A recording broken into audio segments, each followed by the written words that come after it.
राधे राधे, जय श्री कृष्ण। दोस्तों, रक्षाबंधन का त्योहार हर साल सावन माह की पूर्णिमा तिथि को मनाया जाता है। शास्त्रों में ऐसा वर्णन है कि रक्षाबंधन का त्योहार भद्रा काल में भूलकर भी नहीं मनाना चाहिए।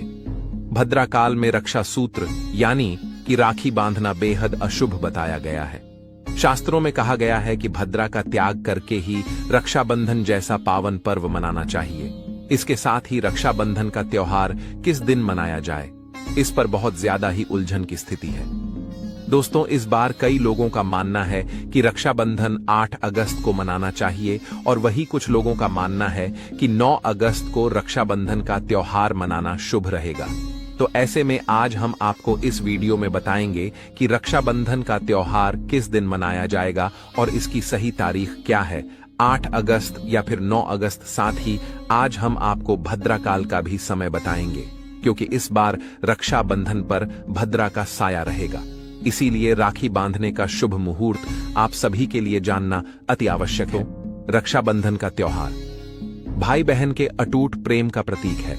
इस दिन बहन अपने भाई की कलाई में रक्षा सूत्र यानी कि राखी बांधती है और उसकी लंबी उम्र और अच्छे स्वास्थ्य की कामना करती है, और भाई भी सदा अपनी बहन की रक्षा करने का वचन देते हैं। दोस्तों, आपको बता दें कि शास्त्रों में भद्रा काल में राखी का त्योहार मनाना अशुभ बताया गया है। इसीलिए भूलकर भी भद्रा काल में आप अपने भाई को राखी कभी ना बांधें। इसके पीछे एक धार्मिक पौराणिक कथा भी है। ऐसा कहा जाता है कि लंकापति दशानन रावण ने अपनी बहन से भद्रा काल में ही राखी बंधवा थी और 1 वर्ष के अंदर ही उनका विनाश हो गया था। इसके अलावा भद्रा, जो कि शनिदेव की बहन है, और उन्हें ब्रह्मा जी ने श्राप दिया है कि जो भी भद्रा के समय शुभ या फिर मांगलिक कार्य करेगा, उसका परिणाम हमेशा ही अशुभ होगा।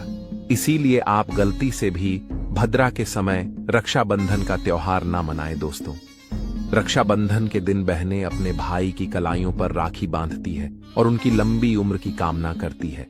इसीलिए इस दिन भाई बहन दोनों को स्नान आदि करके और हो सके तो नए वस्त्र पहने, लेकिन याद रहे शुभ अवसर पर काले रंग के कपड़े ना पहने। वस्त्र पहनने के बाद मिलकर भगवान की पूजा करनी चाहिए।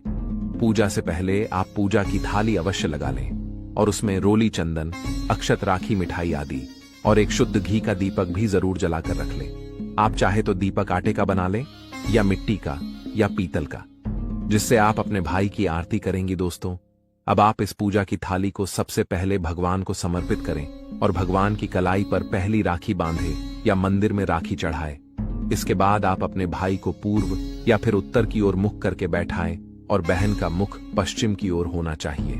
रक्षाबंधन पर सबसे पहले घर के मंदिर में पूजा पाठ हो जाने के बाद भगवान श्री गणेश को राखी अवश्य बांधे और फिर अंत में भाई की कलाई के लिए थाली सजाएं। फिर भाई को सबसे पहले अक्षत तिलक करें, उन्हें रोली चंदन और अक्षत लगाएं। उनके ऊपर थोड़े से फूल छिड़क, यदि फूल आदि ना हो तो चावल छिड़क, और अंत में भाई की आरती करें। अब आप अपने भाई की दाईं हाथ की कलाई में राखी बांधें और इसके बाद भाई का मुंह मीठा कराएं। भाई के लिए मंगल कामना करें। दोस्तों, राखी बांधने के बाद भाई भी अपनी बहनों को रक्षा का वचन दें कि बहन, तेरी सदा मैं रक्षा करूंगा, तुझे परेशान नहीं करूंगा, तुझे डांटूर नहीं मारूंगा, नहीं, तेरी हर जिद, हर इच्छा पूरी करूंगा। माँ बाप नहीं है तो माँ बाप की कमी को पूरा करूंगा, पिता बनकर पालन करूंगा, हर इच्छा पूरी करूंगा, माँ बनकर तेरा पालन पोषण करूंगा, जितना मुझसे होगा उससे बढ़कर करूंगा, और बहनों को उपहार वगैरह अवश्य भेंट करें। दोस्तों, चलिए दोस्तों, अब जानते हैं इस साल 2025 में रक्षाबंधन का त्योहार कब मनाया जाएगा। दोस्तों, पूर्णिमा तिथि की शुरुआत इस साल 8 अगस्त को दोपहर 2:12 पर शुरू होगी और तिथि का समापन 9 अगस्त को दोपहर 1:07 पर होगा, 24 मिनट पर होगा। उदया तिथि के अनुसार रक्षाबंधन का पर्व इस बार 9 अगस्त को ही मनाया जाएगा। हिंदू पंचांग के अनुसार इस बार 9 अगस्त को पूरे दिन राखी बांधने का त्योहार रहेगा, लेकिन सबसे जरूरी और खास बात यह है कि इस बार रक्षाबंधन पर भद्रा का साया रक्षाबंधन पर्व शुरू होने से पहले ही समाप्त हो जाएगा। दरअसल भद्रा 9 अगस्त को तड़के 1:52 पर समाप्त हो जाएगी और उसके बाद 9 अगस्त की सुबह से राखी बांधने का शुभ मुहूर्त शुरू हो जाएगा। संयोग की बात यह है कि 4 साल बाद ऐसा योग बन रहा है